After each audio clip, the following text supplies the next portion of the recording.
हमारा आज का टॉपिक है दशमलव संख्याएं, जोड़ घटाना गुणा और भाग। दशमलव संख्याओं का जोड़ घटाना गुणा भाग भी एकदम साधारण संख्याओं जैसा ही होता है, बस इसमें हमें दशमलव कहाँ और कैसे लगाना है इसको हम प्रश्नों के माध्यम से एक एक करके देखेंगे। सबसे पहले हम एक जोड़ का प्रश्न ले रहे हैं। हमने लिया है 27.64 प्लस 235.379 प्लस 1.897। अब इन संख्याओं को जोड़ने के लिए हमें कैसे लिखना है ये जान लेना होगा। तो हमने लिख दिया 27.64।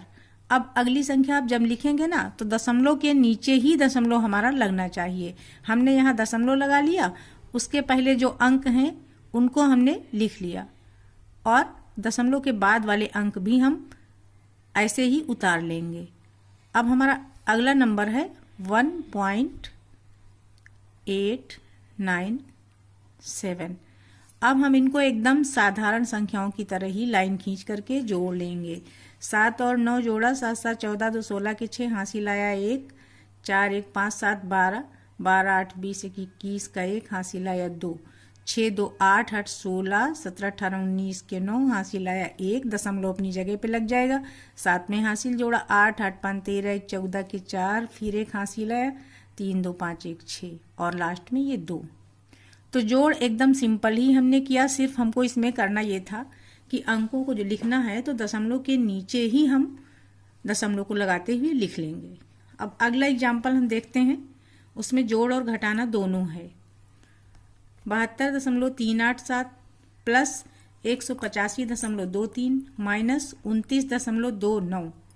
दशमलव के बाद वाले अंक चूंकि 10वां 100वां 1000वां भाग होता है ना, इसलिए हम उनको एक एक करके पढ़ते हैं, एकदम से उनको हम नहीं पढ़ सकते। चलिए अब हम क्वेश्चन करते हैं। पहले हम जोड़ वाले ये जो दो हैं अंक, दो संख्याएं हैं ना, इनको हम जोड़ लेंगे। हमने लिखा 72.387। अब इसमें हमें जोड़ लेना है 185.23। वैसे ही हमने दशमलव के नीचे दशमलव लगा लिया। अब इसको हम सिंपल जोड़ लेंगे। 7 के नीचे कुछ नहीं, ऐसे ही लिख लिया। 8 3 11 का 1, हासिल आया 1, 3 2 5 1 6, 5 2 7, 8 7 15 के 5, हासिल आया 1, तो यहाँ हो गया 257.617। अब इससे हमें जो तीसरा वाला अंक है ना 29.29, इसको घटा देना है क्योंकि उसमें माइनस लगा है। 29.29 एकदम सिंपल तरीके से ही होता है सब कुछ इसमें। अब 7 के नीचे कुछ नहीं तो 7 ऐसे ही बचा। 1 से 9 घट नहीं रहा, उधार लाए तो 10 1 11 में से 9 गया, 2 बच गए। यहाँ 5 में से 2 गया तो बच गए 3, दशमलव अपनी जगह पे। 7 से 9 नहीं घटा, 1 उधार लाए। 17 में से 9 हमने निकाल दिया तो बचा 8, 4 में से 2 गया 2 और यहाँ 2। इस तरीके से ये दशमलव का जोड़ घटाना मिक्स क्वेश्चन हो गया। अगला क्वेश्चन हमारा हमने भाग का लिया है। 7.38 है, 1.2 से हमें इसको भाग देना है। तो इसमें हमें ध्यान ये देना है कि दोनों संख्याओं का हमें दशमलव हटा देना है, पर उसमें ये देखना है कि जैसे इसमें दशमलव के बाद 2 अंक हैं और इधर 2 अंक नहीं है, तो हम 0 बढ़ा के इधर भी 2 अंक पूरा कर लेंगे। अब दोनों में दशमलव के बाद बराबर बराबर अंक हो गए ना, अब हम बिल्कुल दशमलव हटा सकते हैं। हमको सिंपली ये है 738, अब इसको हमें 120 से भाग दे देना है, एकदम सिंपल भाग। तो इसको तो हम दे ही लेंगे, तो ये हो जाएगा 12 छंग 72, 6 बार गया, आ गया 720। हमने घटा दिया, 8 यहाँ बचा, 3 में से 2 निकला, 1 बचा। अब 18 शेष भी हम छोड़ सकते हैं, या फिर हम अगर यहाँ दशमलव लगा देते हैं ना तो 1 0 हम बढ़ा सकते हैं, फिर हम ले जाएंगे। तो ये जाएगा 12 1 कम 12, यानी 1 बार गया 120 का, यहाँ हमने लिख दिया 120। फिर हमने घटाया 0, 8 में से 2 गया 6। अब फिर दशमलव जब लग जाता है ना तो हर बार पहाड़ा ले जाने के बाद 1 0 हम बढ़ा सकते हैं, तो यहाँ फिर हम 1 0 बढ़ा सकते हैं। फिर हम देखें तो 12 पंजे 60 जा रहा है, तो यहाँ ये 5 बार ले गए, 5 का 120 से गुणा किया तो इसके नीचे 600 आ गया। अब ये शेष हो गया 0, हमारा आंसर आ गया 6.15।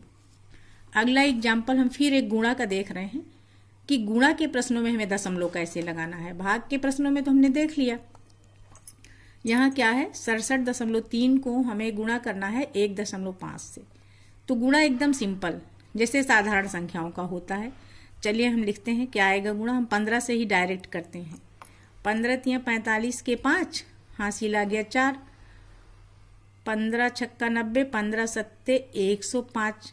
105 में 4 जोड़ा तो 109 हो गए। 9 हमने लिख लिया, 10 हो गया हासिल। अब 15 छक्का 90 और 10 जोड़ दिया तो हो गया 100, हमने लिख दिया। अब हमें दशमलव कहाँ लगाना है इस पे गौर करना होगा। तो दशमलव के बाद इधर कितने अंक हैं? 1। इसमें कितने अंक हैं? 1। यानी हमारे दाहिने हाथ की तरफ से हम गिनना शुरू करेंगे। एक एक अंक मिला के हमारे 2 अंक हो गए। अब यहाँ हमें इधर से ही गिन करके 2 अंक पे दशमलव लगा देना है। तो उत्तर आ गया 100.95। अब अगला एक क्वेश्चन हम ले रहे हैं। मान लीजिए हमें 2.5 का स्क्वायर करना है।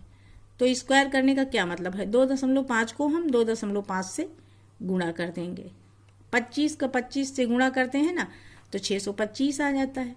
अब इसमें भी दशमलव का अंक गिनेंगे। इधर 1 अंक है, इधर 1 अंक है, कुल मिला के 2 अंक हो गए। दशमलव हमारा लग गया यहाँ पे। तो इसका आंसर आ गया 6.25।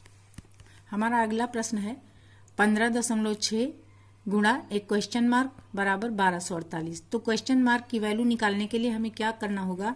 15.6 इधर गुणा कर रहा है तो ये बराबर के दूसरी तरफ आके 1248 को भाग दे जाएगा। इसका मतलब है क्वेश्चन मार्क की वैल्यू कैसे निकलेगी? 1248 को 15.6 से भाग देकर।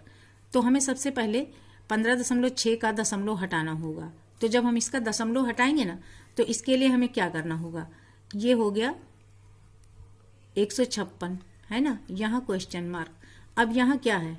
इधर कोई अंक है नहीं तो हम यहाँ दशमलव लगा के 0 रख लेते हैं। अब जब दोनों तरफ का हमने दशमलव हटाया तो इधर क्या आ गया? ये 1248 और इसका दशमलव हटा तो ये 0 आ गया।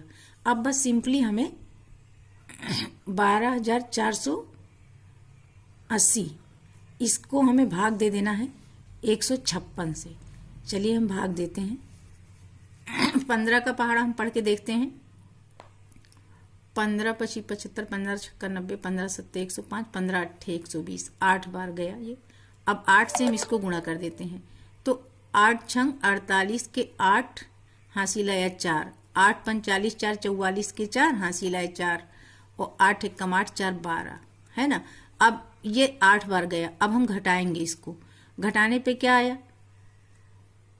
घटाने पे ये पूरा पूरा घट गया, कुछ नहीं आया। अब ये 0 हम उतार लेंगे नीचे। जब भी हम कुछ उतारते हैं तो हमें पहाड़ा ले ही जाना है। अब हमने 0 उतारा, 156 का पहाड़ा 0 में नहीं जा रहा तो हम 0 बार ले जाएंगे। यहाँ 0 लिखेंगे, अब फिर माइनस करेंगे तो कुछ नहीं बचा। तो हमने जब 156 से भाग दिया तो हमारा आ गया 80। तो क्वेश्चन मार्क का जवाब यहाँ पे क्या हो जाएगा? नंबर 80 हो जाएगा। गणित से संबंधित बेसिक जानकारी के लिए हमारे अन्य वीडियोज का लिंक डिस्क्रिप्शन बॉक्स में मिल जाएगा। आप लोगों को देखना चाहें तो देख सकते हैं। Thank you.